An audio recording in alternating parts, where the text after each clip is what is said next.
Hi everyone, welcome back to another video. Today in this video you will be learning how to take the inputs from the user using Python. So before we start our session for the day, I request every one of you to please subscribe to my YouTube channel and press the bell icon so that you can receive all the latest updates and notifications that we keep posting on our YouTube channel.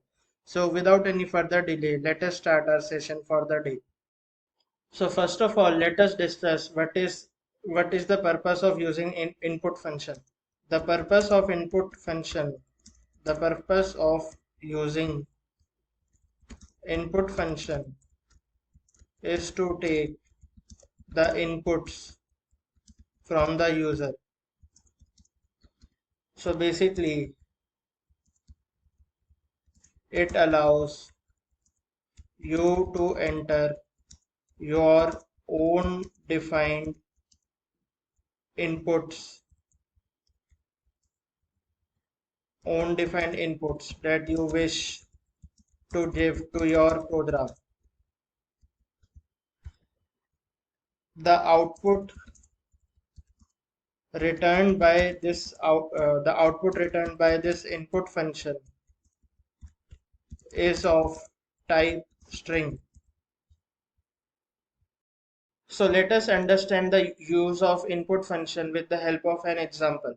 So let us declare a variable that is first underscore name and then equal to, and then we will use the input method or the input function, and over here we will give the text that is enter your first name, and then we will close the brackets that we opened, and then we will just print out the value of first name. And now we will run the block of code to see what happens. So in order to run the block of code, you need to click on this run this cell and advance, or you can use the shortcut key that is shift and enter.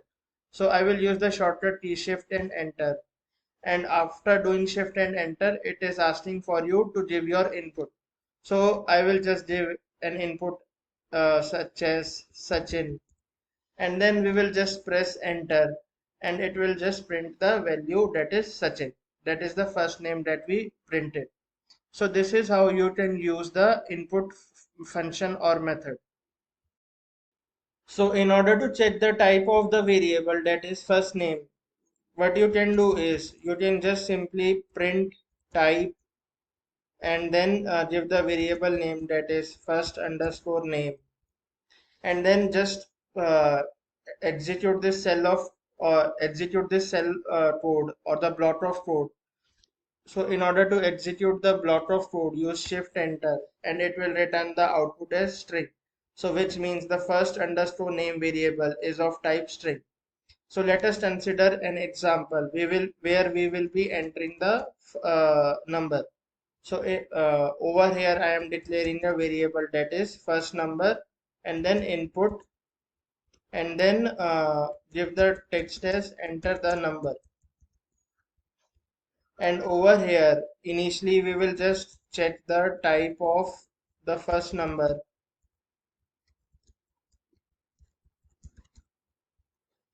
So now we will execute this block of code, enter the number that is 10, any random number you can give. So after giving the number, once you press enter, it will return the data type as string. So now in order to convert this first number into integer, what you can do is use the same variable that is first underscore number equal to int, and then use the first underscore number. So what this int will do, it will convert the data type from string to number. I will just copy this block of code again and paste it over here. And now I will execute this block of code.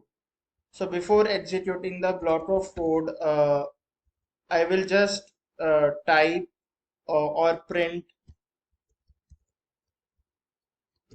uh, data type after converting from string to number is then type, and then the variable name, that is first underscore number.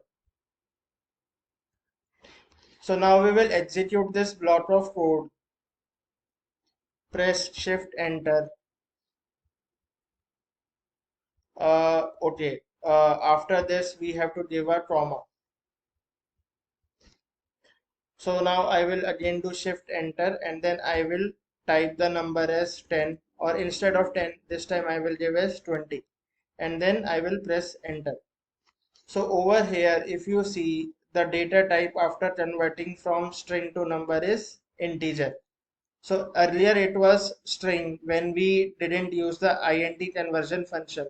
So just remember that input method or input function will always return the output as type string. So you can convert it to any format or any number format or any format as per your desire, need, as per your requirement. So what I want you to do is, you need to take the input, you need to take the number as an input from the user, and then convert that number into float data type. So after doing this, exercise, you can post your solutions in the comment section, and I will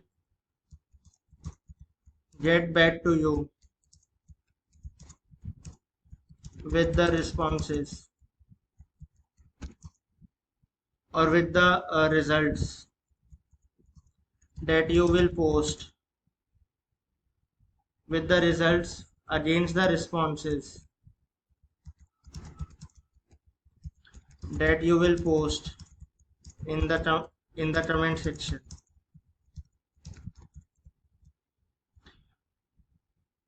So with that we have come to the end of our video discussion, wherein we saw how to take the input from the user and check the data type of that particular variable. So if you have any queries regarding this video, then you can raise your queries in the comment section, and I will be more than happy to answer all your queries. So before we wind up our session for the day, I request every one of you to please subscribe to my YouTube channel and press the bell icon so that you receive all the latest updates and notifications that we keep posting on our YouTube channel. Thank you all and have a great day.